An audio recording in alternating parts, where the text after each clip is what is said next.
Les invito a que se una en oración para darle inicio al estudio bíblico de hoy. Oramos entonces. Padre, una vez más estamos reunidos aquí, un grupo de hombres, de mujeres, que solamente quieren aprender más de tu palabra, que solamente anhelan conocerte más y entender qué demandas de nosotros. Padre, capacítanos por medio de tu Espíritu Santo para que cuando expongamos nuestras almas a tu palabra, seamos transformados por medio de ella. Te ruego, Padre, que este estudio no sea una clase más, sino que realmente nuestras mentes sean renovadas. En nombre de tu Hijo amado Jesucristo. Amén.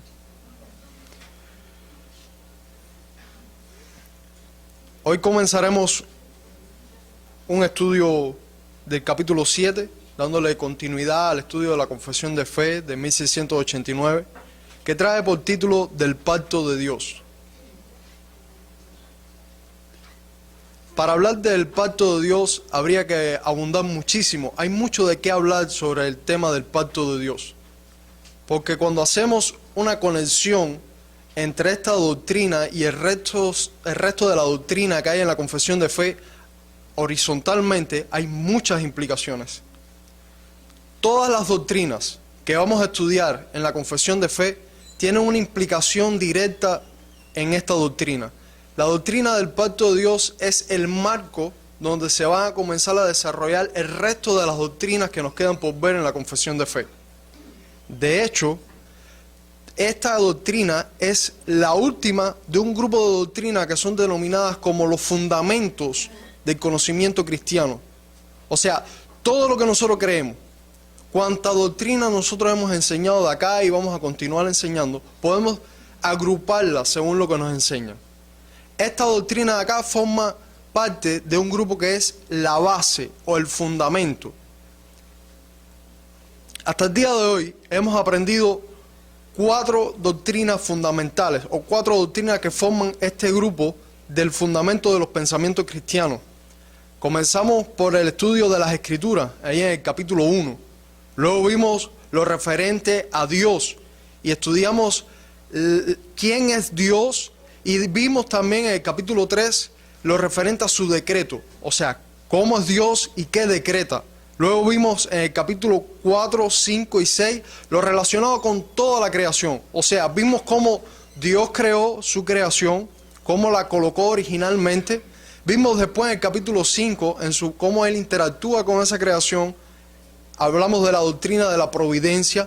Y luego vimos cómo dentro de esa creación ocurrió lo que denominamos la caída del hombre. Y estudiamos ahí lo referente al pecado. Hoy estamos entrando en la última parte de este fundamento. Repito, llamamos a este grupo de doctrinas fundamentos porque nos va a colocar una base, el marco, que luego vamos a comenzar a desarrollar otras doctrinas. Este último capítulo trata sobre el pacto de gracia. Y ahí vamos a estudiar 2 capítulos fundamentalmente. El capítulo 7, que es el que nos compete hoy, y el capítulo 8. El capítulo que estudiamos anteriormente, el capítulo 6, nos dejó en una expectativa. ¿Qué sucedería con el hombre? Recuerden que en el capítulo 6 estudiamos que el hombre cae de ese pacto de obra, queda completamente afectado en su ser, hasta el punto de que no hay nada que él piense, no hay nada que él haga, no hay nada que él desee que vaya a favor de Dios. Todo lo que él piensa, desea y hace va en contra, va en rebelión de Dios. O sea, está en un estado de muerte, definíamos en la clase anterior. Pero, ¿hasta qué punto fue esta caída? Estudiamos lo referente al estado del hombre en esa caída. Pero, ¿hasta qué punto entonces afectó la relación entre el hombre y Dios? Eso es lo que vamos a estar dando el estudio hoy en esta parte del pacto de gracia. Y lo vamos a estar dividiendo el capítulo 7 en 2 clases. Primero vamos a ver hoy la necesidad y el alcance del pacto de gracia. Vamos a estar dando el estudio al párrafo 1 y al párrafo 2. En una segunda clase vamos a ver las características fundamentales de este párrafo, de este pacto de gracia. Esto lo vamos a estar viendo en el párrafo 3. Pasemos entonces a los párrafos que vamos a estar dando el estudio en la mañana de hoy. Vaya ahí conmigo a su confesión de fe, capítulo 7, párrafo 1 y 2 son los que le vamos a estar dando estudio hoy, bajo el título La necesidad y el alcance del pacto de gracia. Dice así el primer párrafo que vamos a estar dando el estudio. La distancia entre Dios y las criaturas es tan grande que aun cuando las criaturas racionales le deben obediencia como su creador, éstas nunca podrían haber logrado la recompensa de la vida a no ser por alguna condescendencia voluntaria por parte de Dios, que a Él le ha placido expresar en forma de pacto. Párrafo 2.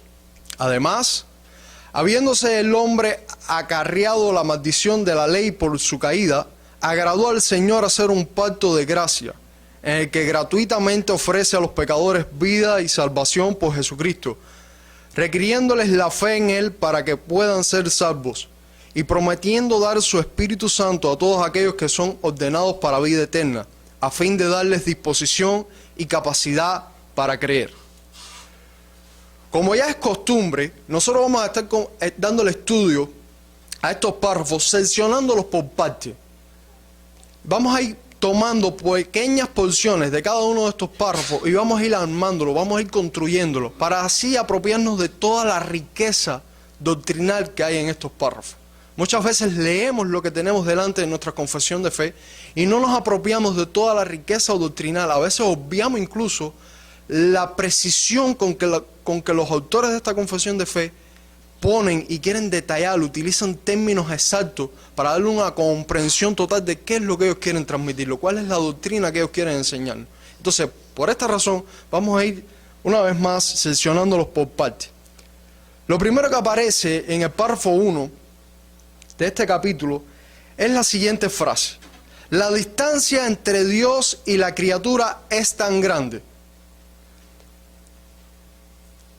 Recordamos, como ya decíamos anteriormente, que el hombre fue gravemente afectado, pero lo más que fue afectado en el hombre fue la relación entre él y Dios. Eso fue lo que más fue dañado, si podemos referirnos a algo más grave de toda la caída. La relación entre Dios y el hombre fue realmente afectada. Y acá el párrafo que tenemos delante comienza diciéndonos hasta qué punto fue esa ruptura, esa separación.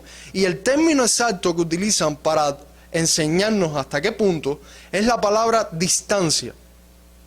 La palabra distancia es una palabra que a nosotros nos es común, estamos familiarizados con la palabra distancia.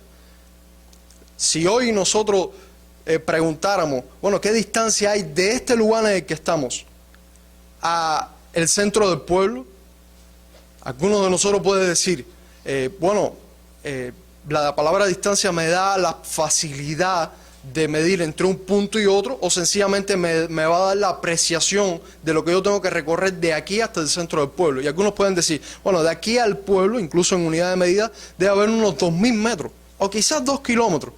Otros no saben exactamente la unidad de medida ni qué distancia hay exactamente de aquí al pueblo, pero sí en su mente está la idea de que de aquí al pueblo no es tan lejos, o al menos no es tan lejos como lo pudiera ser de aquí a La Habana, o quizás de aquí a otro país, o quizás incluso de aquí a otro planeta, porque nosotros sencillamente cuando hablamos de distancias a recorrer pensamos en un medio de transporte. El ser humano ha resuelto tener todo tipo de transporte para moverse de un lado a otro, y en cuestiones de distancia le preguntas a un hombre que tiene un buen carro, no una moto Min ahí más o menos arreglada, no, un buen carro.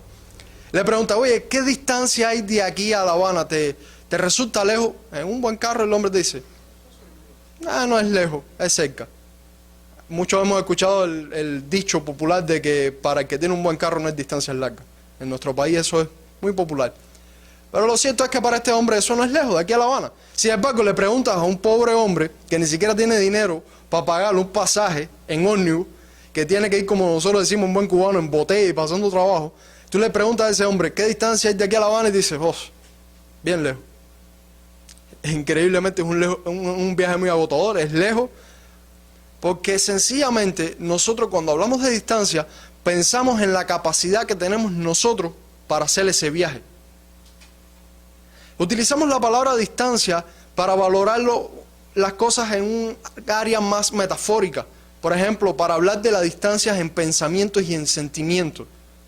Cuando hablamos de la distancia entre un católico romano y nosotros, podemos decir, no, entre ellos y nosotros, entre lo que ellos creen y nosotros hay una gran distancia.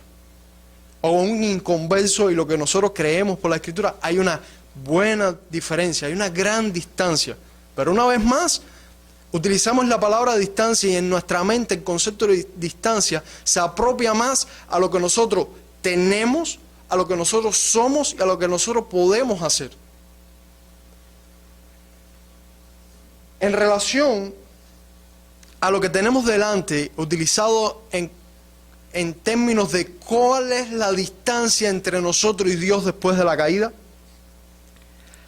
lo primero que tenemos que notar es que después de la caída quedamos totalmente desprovistos de cualquier medio que nos pueda acercar a Dios. No hay una sola obra que podamos hacer para llegar a Dios.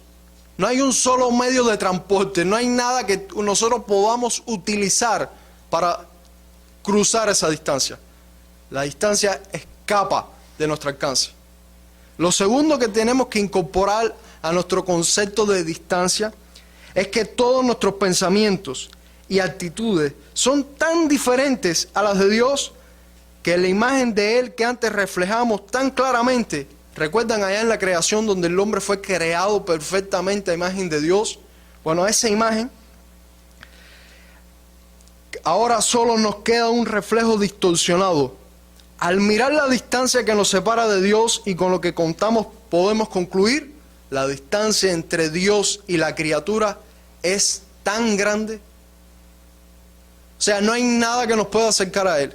No hay nada que incluso quede en nosotros que podamos acercarnos a Él. Solo un vago reflejo de su imagen. Y los autores bien concluyen en nuestra confesión de fe. Es tan grande, es inmensa, es inalcanzable. Entonces ahora cuando nosotros estemos delante de nuestra confesión de fe y veamos este texto que dice la distancia entre Dios y la criatura, no pensemos que estamos hablando de una distancia terrenal que podemos solucionar. Es una distancia que no podemos solucionar. Se escapa de nuestras manos. Pero, ¿qué tan grande es esta distancia? O sea, ya tenemos claro que hay una gran distancia. Pero, ¿qué tan grande es esta distancia? De esto se trata la próxima porción de este párrafo. De graficarnos, de ilustrarnos para que logremos entender qué tan grande es. Y continúa nuestro párrafo diciendo, es tan grande que aun cuando las criaturas racionales le deben obediencia como su creador, éstas nunca podrían haber logrado la recompensa de la vida. Repito, es tan grande que aun cuando las criaturas racionales le deben obediencia como su creador, éstas nunca podrían haber logrado la recompensa de la vida. Vamos a notar dos partes en esta respuesta a la pregunta de, bueno, ¿cuán grande es? Lo primero que tenemos que notar es el hecho de que suponiendo, y note ahora que estoy diciendo suponiendo, que un hombre pueda agenciársela, pueda crear un medio, una obra que obedezca a Dios perfectamente en todo, aún así no puede acercarse a Dios. ¿Cuán grande es la distancia entre el hombre caído y Dios? Bueno, al punto de que ni aún el hombre obedeciéndolo en todo, incluso inventando algo que no existe, aún así todavía le queda grande esa distancia. Lo segundo que quiero que noten en esta respuesta es que el hombre, como simple criatura, y Dios como rey de todo lo que existe, ese hombre no está libre de obedecer a Dios. Aún le debe obediencia a Dios. Y eso está bien implícito en la respuesta que tenemos delante. Recuerden en el capítulos anteriores que hemos estado estudiando, que el hombre estaba en un pacto con Dios, un pacto que por las características que tenía se le conoce como pacto de obra, porque el hombre debía de obedecer a Dios, y si obedecía a Dios recibía una recompensa por sus obras. Si no obedecía a Dios, recibía la ira de parte de Dios. Y en todo esto quedaba manifiesto la justicia de Dios, de darle al hombre exactamente lo que merecía por sus actos. Bueno, después que el hombre cae de ese pacto, el hombre sencillamente lo que tiene como recompensa es la ira, pero no queda exento, no queda fuera del hecho de que aún tiene que seguir obedeciendo a Dios. Porque Dios no dejó de ser el rey de toda la existencia, no dejó de ser el rey del hombre, y el hombre no dejó de tener la obligación de que como criatura, en fin, debe de obedecer a ese Dios. Ahora, esta obediencia, el pastor Samuel Renihan nos las ilustra de la siguiente manera. En virtud de ser una criatura, el hombre debe completa obediencia a Dios. En virtud de ser el creador, a Dios es debida la completa obediencia del hombre. En esta relación natural entre el creador y la criatura, Dios no debe una recompensa al hombre por su obediencia. La única respuesta debida de Dios al hombre es la aprobación de la justicia. Has hecho lo que se te pidió hacer. Pero la obediencia del hombre no merece ni gana nada como recompensa. Jesús enseñó a sus discípulos que los amos no deben a los siervos una recompensa por hacer aquello que ya están obligados a hacer. Por tanto, los siervos deben decir: siervos inútiles somos, pues lo que debimos hacer, hicimos. Lucas 17:10. El siervo no puede extender su mano esperando una recompensa como si hubiera puesto al amo en deuda con él. De manera tal que los hombres no simplemente quedan fuera de un pacto de obra. No es solamente que ellos ya no pueden esperar ninguna recompensa porque ya están fuera de ese pacto por algunas obras que supuestamente para los hombres, como veremos en capítulos más adelante de la confesión de fe, son categorizadas como buenas. Ahora el hecho es que el hombre tiene que seguir obedeciendo a Dios. Y esa obediencia a Dios no es como algo que Dios debe de retribuirle en un pago, sino sencillamente eso hiciste porque eso es lo que debes de hacer. Porque Dios sigue siendo el rey de toda la existencia. En Job 35, del versículo 5 al versículo 8, Eliú se lo enseñó a Job, se lo dijo. Le dijo: mira los cielos y ve, considera que las nubes son más altas que tú. Si pecares, ¿qué habrás logrado contra él? Y si tus rebeliones se multiplicaren, ¿qué le harás tú? Si fueres justo, ¿qué le darás a él? ¿O qué recibirás de tu mano? Al hombre como tú dañará tu impiedad, y al Hijo de Hombre aprovechará tu justicia. No hay nada que podamos retribuirle a Dios. Pero Dios reafirma esta misma enseñanza capítulos más adelante en el mismo libro de Job, en el capítulo 41, versículo 11, dice: ¿quién me ha dado a mí primero para que yo restituya? Todo lo que hay debajo del cielo es mío, dice Dios. Si toda la existencia le pertenece a Dios, si todo lo que existe, aún la misma raza humana, todo es de Dios, ¿de qué Dios va a quedar deudor? Si todo es de Él, eres dueño de todo, absolutamente de nada. Así que el hombre, y esto queda bien claro para nosotros desde las Escrituras, le debe obediencia a Dios. Ahora, de esta magnitud es la distancia entre el hombre y Dios. Está tan separado, está en ese estado. Ahora, ¿cuál es la única posibilidad de que el hombre pueda ser acercado nuevamente a Dios? ¿Cuál es esa única oportunidad que el hombre pudiera tener? Nuestro párrafo continúa diciendo, a no ser por alguna condescendencia voluntaria por parte de Dios. O sea, el hombre está completamente separado de Dios. El hombre no hay nada que pueda hacer para acercarse a Dios.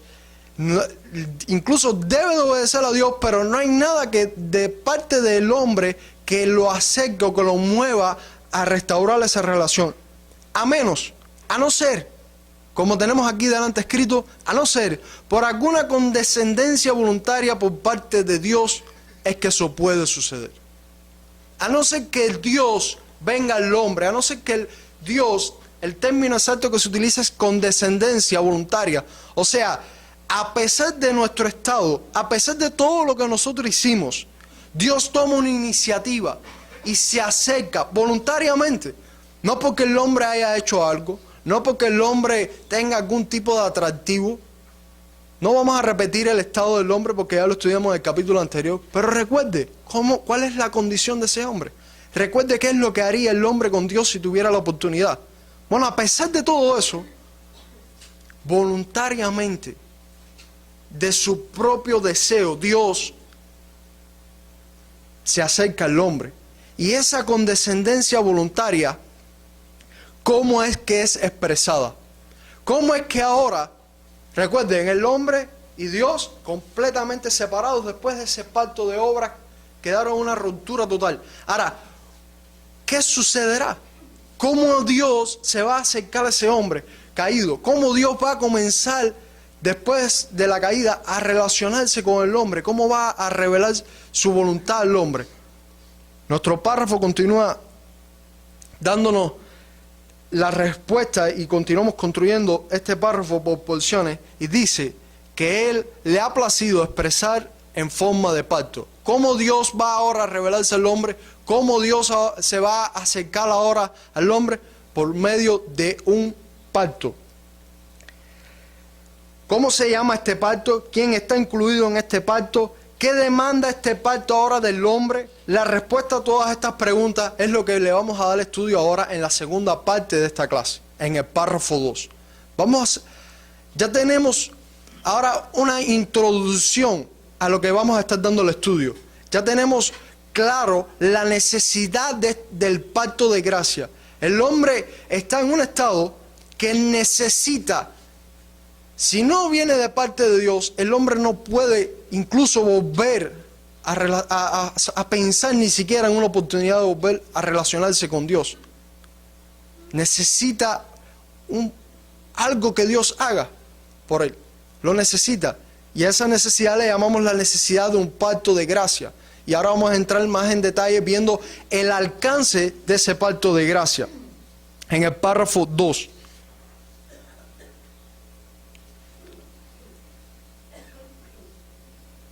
Comienza nuestro párrafo 2 con la siguiente porción. Además, habiéndose el hombre acarreado la maldición de la ley por su caída, agradó al Señor hacer un pacto de gracia. Aunque en el párrafo 3 tendremos más detalles sobre este pacto de gracia, notemos ahora en el título de este pacto que se nos anuncia que va a ser este pacto. Lo primero que se nos presenta delante en su nombre es que este pacto se llama pacto de gracia. Y vamos a entrarnos en el detalle de por qué pacto de gracia. Lo primero que tenemos que notar es que el hombre está acarreando, o sea, está tomando sobre sí, está llevando sobre sí una carga que lo coloca en una posición que no hay nada que pueda hacer, como hayamos visto, por sí mismo, por cambiar su situación. Ahora, el término pacto de gracia para algunas personas queda un poco, divagan un poco y no definen claramente qué es la gracia. En el mundo evangélico contemporáneo, cuando por lo general se le pregunta a alguien sobre el término gracia, aunque es muy común este término, las personas dicen, bueno, es sencillo, es cuando recibimos algo que no merecemos. Y eso es cierto, pero está incompleto. La gracia que recibimos de Dios es recibir algo de parte de Dios cuando no lo merecemos, pero estamos recibiendo algo que cuando lo que merecemos es todo lo contrario. Eso es gracia.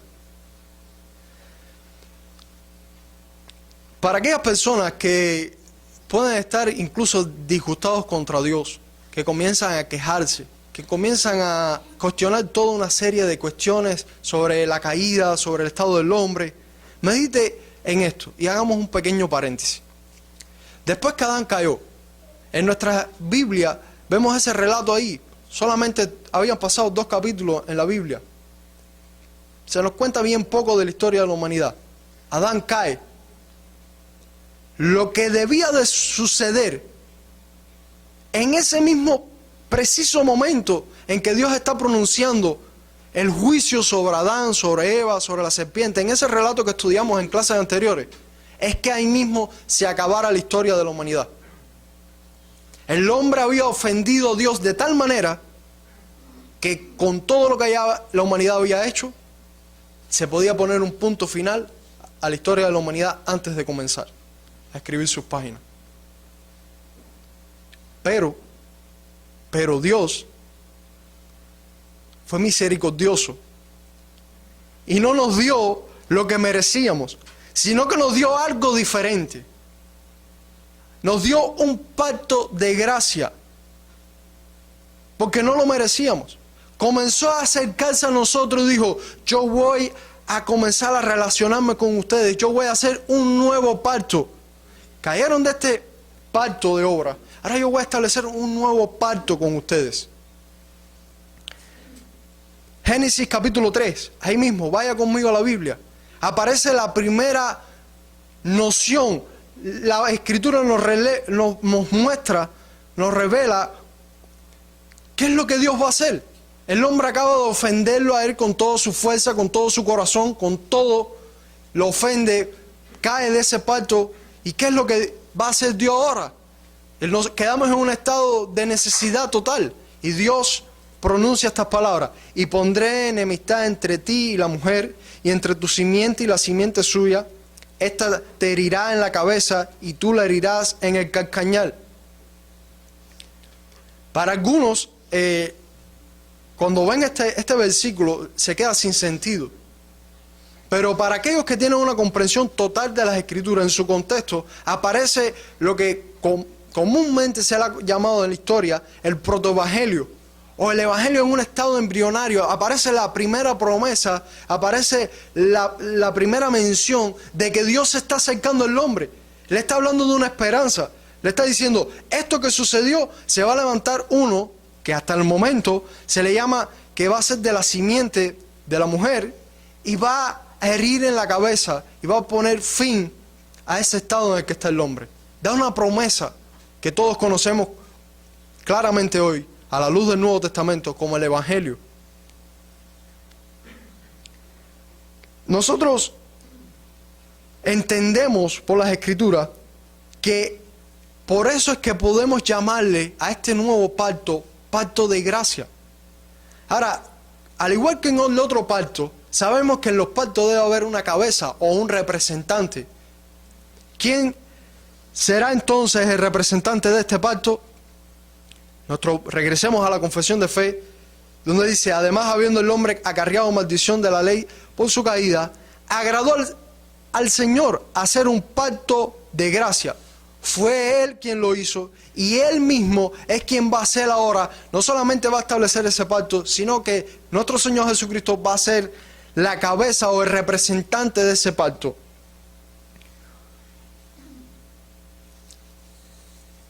Veamos en las Escrituras que nos muestra quién va a ser ese representante.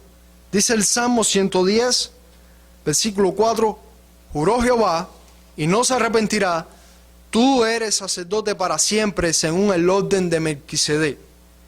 Y aquel que sería el intercesor, el representante, el sacerdote para siempre, eternamente a favor del hombre, que sería de un orden de Melquisedec, se nos aclara en el libro de Hebreos, capítulo 7, versículos del 18 al 22.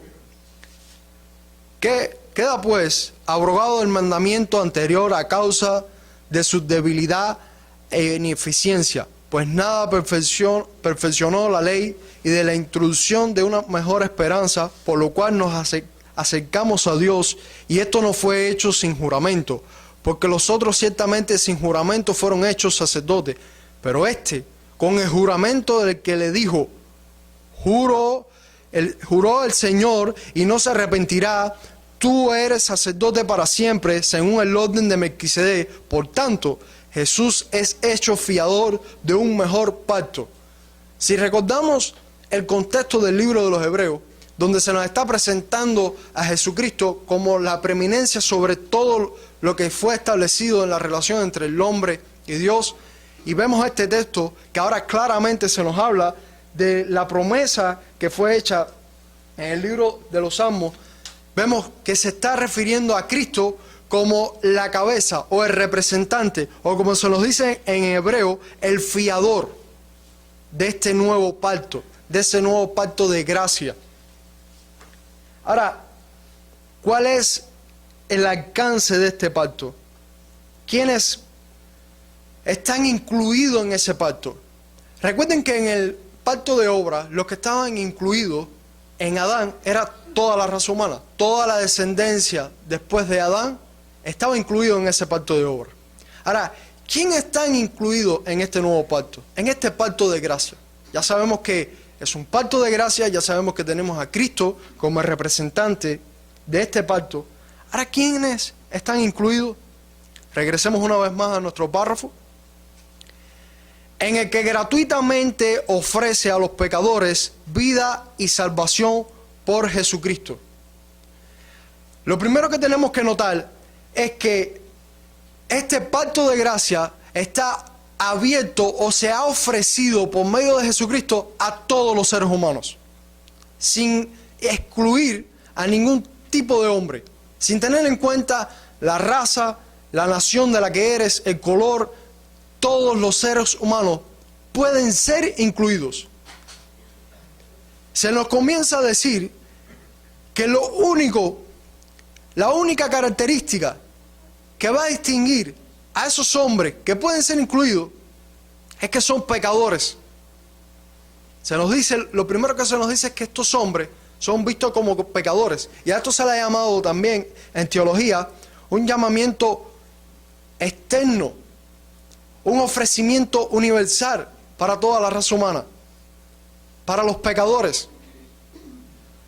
Si hay un hombre que ha entendido su pecado, si hay un hombre que ve la corrupción de su estado, si hay un hombre que ve la necesidad de este pacto de gracia, este pacto de gracia no lo deja fuera.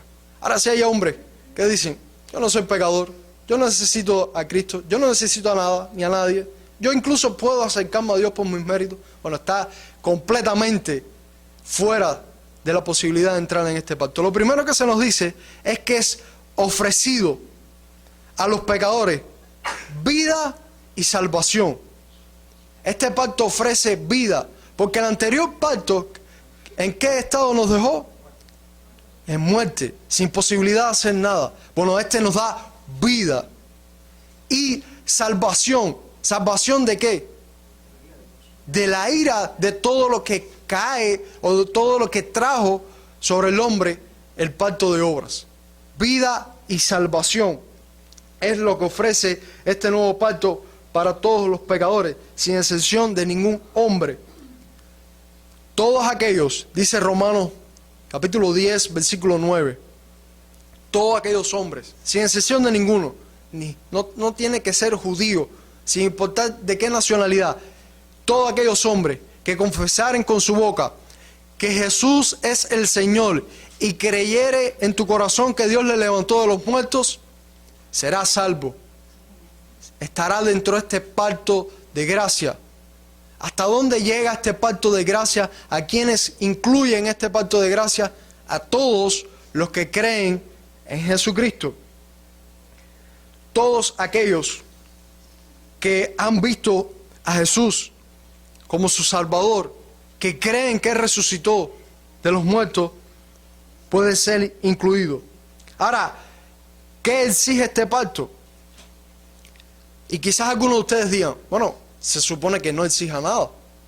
Porque si me acabaste de explicar que este pacto lo primero que hace es que deja fuera la posibilidad de que el hombre haga algo, me explicaste ya perfectamente qué es la gracia, que es un beneficio que recibimos sin nosotros tener alguna posibilidad de hacer algo, quedaría un poco fuera de lugar, o sería ilógico decir que este pacto demanda algo de nosotros, porque es por gracia. Pero ahí claramente lo representamos en nuestra confesión de fe, diciendo que se les requiere, o requiriéndoles a estos pecadores, la fe en Él, hablando del Señor Jesucristo, para que puedan ser salvos. Y aquí hay una confusión muy común. Si acabamos de explicar que es por gracia, pero ahora decimos que tenemos que tener fe en Jesucristo, ¿acaso ese acto de yo tener fe en Jesucristo no es una obra que yo hice? Si yo estoy poniendo algo para alcanzar esa salvación, entonces ¿es algo que yo hice? Recientemente estuve hablando sobre este tema con una persona, y después de haber analizado cómo el hombre puede llegar a ser salvo, me dijo, muy tranquilamente, me dijo, bueno, es por fe y por obra. Es por fe, me queda claro, pero también es por obra. Déjenme dejarlo bien claro y enfatizarlo como nuestra confesión lo enfatiza y como históricamente la Iglesia ha sostenido y defendido. Somos salvos solamente por fe, solamente por gracia. No hay una pizca, no hay nada, ni un solo grano de arena que pudiéramos ponernos debajo de nuestra lengua para decir, hay algo que hicimos, hay algo de nuestra obra. No hay nada, solo somos salvos por fe. Ahora, pero yo estoy viendo que el hombre es quien se arrepiente. Yo estoy viendo que el hombre es quien cree en Jesucristo. Bueno, la explicación a este supuesto dilema se nos explica en las Escrituras, en Gálatas, capítulo 3, versículo 11. Y que por la ley ninguno se justifica para con Dios. Es evidente, porque el justo por la fe vivirá, solamente por la fe. Ahora, ¿cómo nosotros lo graficamos en nuestra confesión de fe? ¿Cómo lo colocamos? Bien, con esta conclusión, y lo explicamos de esta manera, bien claro, a aquellos que le quedan algún tipo de duda de cómo es que el hombre puede llegar a acercarse a Dios, bien, la explicación es la siguiente, y con esta terminamos. Y prometiendo dar su Espíritu Santo a todos aquellos que son ordenados para vida eterna, a fin de darle disposición y capacidad para creer. Es cierto que para que el hombre sea salvo, escuche esto, es cierto que para que el hombre sea salvo, debe de arrepentirse de sus pecados y debe de creer en Cristo, debe de poner esa fe en Cristo. Y hay muchísimos textos que pudiéramos utilizar para abundar en esta explicación que les voy a dar ahora, pero por cuestiones de tiempo, vamos a quedarnos solamente en la explicación que tenemos en nuestra confesión de fe. El hombre es elegido por Dios, como dice nuestra confesión de fe, es ordenado. Este hombre que es ahora pecador, corrompido, que no puede hacer nada por sí mismo, Dios lo toma, pone su espíritu en él, lo regenera. Recuerden cuál es ese estado, está muerto, ahora le da vida. Y ahora ese hombre está capacitado por el Espíritu Santo para arrepentirse y poner su fe en Jesucristo. Mírenlo de esta forma. Si Dios es quien está, no solamente Él es quien está haciendo el pacto, no solamente Él es el que está haciendo la cabeza de ese pacto, no solamente Él es el que está poniendo todas las demandas de ese pacto, ahora Él viene a nosotros, nos da vida, nos da la capacidad, la posibilidad y esa fe de ver a Jesucristo, que antes lo veíamos como una locura, como algo de perdición, ahora lo vemos como poder de Dios para salvación nuestra. Nos da ese entendimiento, amigos y hermanos que están esta mañana. ¿Cómo es posible? ¿Cómo es posible que después de usted entender que Jesucristo, que Dios es quien hace todo ese misterio lo opera en el hombre, es quien hace todo, y que al final de todas esas conclusiones teológicas que tenemos delante, usted puede irse para su casa y decir, es por fe, por algo que yo hice también, por un poquito de mi obra. No hicimos nada. No hicimos nada. Cuando usted lo pone en este plano, no hicimos nada. Sencillamente estamos siendo capacitados, estamos siendo movidos por el mismo Espíritu Santo de Dios desde nuestro interior, que estaba completamente corrompido, para ahora reaccionar a lo que antes sencillamente ni entendíamos. Hay dos textos que quiero que usted vea. Vuelvo y repito, hay muchísimo de lo que pudiéramos hablar. Hay muchos textos que pudiéramos hilar de la Escritura. Pero yo considero que si hay dos textos que usted debiera de memorizar, anotar bien claro ahí en sus notas, memorizarlos, compartírselos a todos aquellos que tienen algún tipo de duda con respecto a la obra que Dios hace para nuevamente acercarse al hombre y rescatar a su pueblo, como dice nuestra confesión, aquellos que han sido ordenados para vida, son los siguientes. El primero está en Ezequiel 36, 26. Es bien sencillo de memorizar. 36, 26 al 27. Os daré un corazón nuevo. O sea, no estábamos hablando de un corazón de problemas de corazón biológico. No. Les voy a dar un corazón nuevo, en el sentido de el asiento de todas nuestras emociones, de todo lo que nosotros somos. Ese corazón refiriéndose al centro de nuestro ser. El que nosotros tenemos por naturaleza no sirve. Y aquí el Señor hablando dice, yo les voy a dar uno nuevo porque el que ustedes tienen no sirve. Yo les voy a dar uno nuevo. Y pondré un espíritu nuevo dentro de vosotros. Y quitaré de vuestra carne el corazón de piedra. Ese que no reacciona al Evangelio. Ese que no tiene ninguna posibilidad de acercarse a Dios. Ese corazón de piedra, yo lo voy a quitar y lo voy a sustituir por uno nuevo. Y os daré un corazón de carne, sensible al Evangelio. Y pondré dentro de vosotros mi espíritu. Dios mismo hablando dice, mi Espíritu Santo estará en ustedes. Y haré que andéis en mis estatutos y guardéis mis preceptos, los pongáis por obra.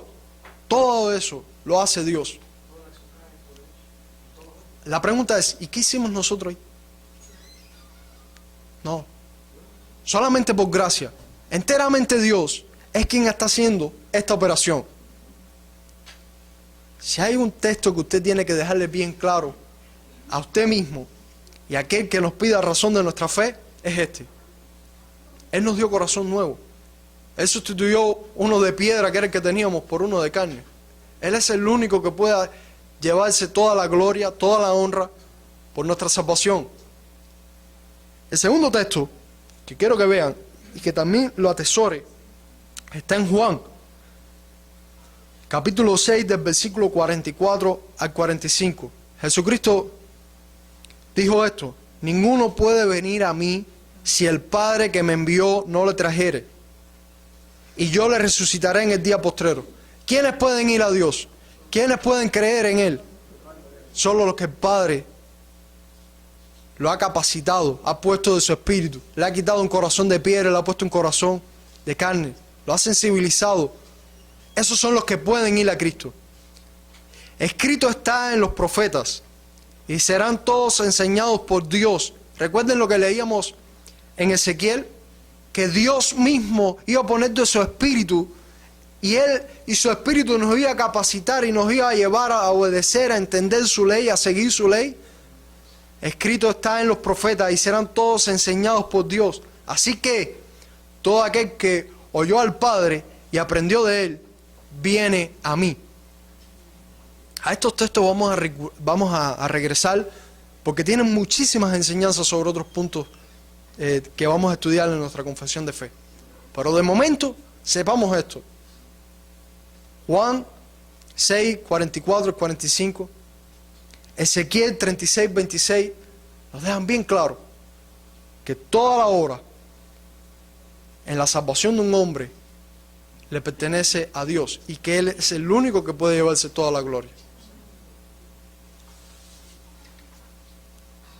Para concluir,